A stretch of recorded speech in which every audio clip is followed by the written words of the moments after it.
films are about entertainment.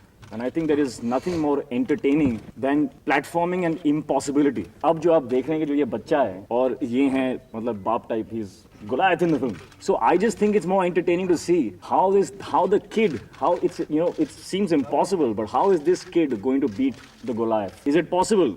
It's not. Now go watch the film. So I think it ends there. जब हम लोग remake बनाते हैं, दूसरी बात जो हमारी जनरेशन होती है वो लोग कभी इन कल्ट क्लासिक फिल्म्स को शायद उन्होंने देखी ना हो या उन्होंने एक्सपीरियंस ना किया हो, तो ये एक तरह से जैसे करण ने कहा इंस्पायर्ड ट्रिब्यूट है ताकि हमारी जनरेशन भी इन खूबसूरत फिल्मों को एक्सपीरियंस कर सके। एंड वो आई थिंक करण ने बहुत खूबसूरती से और अपनी तरीके से किया है। कंपैरिजन ही नहीं होता है कि हम कोशिश कर रहे हैं कि उस फिल्म की तरह बनाएं या उसको छू ना पाएं, क्योंकि हम छूने की कोशिश ही नहीं कर रहे। जब ये आए थे तो ही न्यू के कांचा को किस तरह लगना चाहिए, और अगर डिफरेंट कितना है कि उसमें डैनी साहब के बाल थे, इसमें मेरे बाल नहीं। कोशिश तो यही की है हमने कि ये कैरेक्टर हमेशा एक यादगार बन के रह जाए। देखिए अभी जब पिक्चर रिलीज होती थी क्या, well if you look at the Batman series और you look at Spiderman, the villain is a very powerful villain they have, and there is a reason for that, so that ultimately the hero becomes more powerful than the villain because he finishes the villain, you know. सो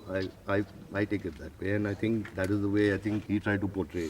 ये बात realise सबको करनी चाहिए कि जो portrayal of Vijay Dinanath Chauhan is completely different from Amit ji's portrayal, क्योंकि वहाँ he was not an underdog. In this he is an underdog. He's a younger boy. इस बात का समझना बहुत जरूरी है कि the character is being played by a younger boy. Vijay Dinanath Chauhan was portrayed by Amit ji at a certain age when he did the film.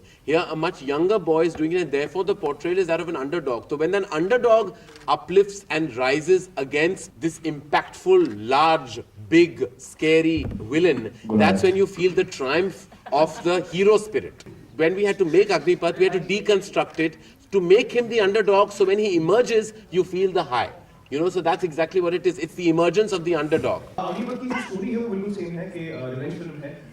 एक बेटा जो है वो पिता के कत्ल का बदला लेना चाहता है, लेकिन सिमिलैरिटी जो है वहाँ पे खत्म हो जाती है, क्योंकि हम होप कर रहे हैं कि जब आप फिल्म देखेंगे और पहले ही मतलब मेरे ख्याल से 2 या 3 मिनट में आप लोग जो पहली अग्निपथ थी उसको पीछे छोड़ के हमारी स्टोरी के साथ आगे बढ़ने की कोशिश करेंगे, and hopefully we been successful in that and to achieve.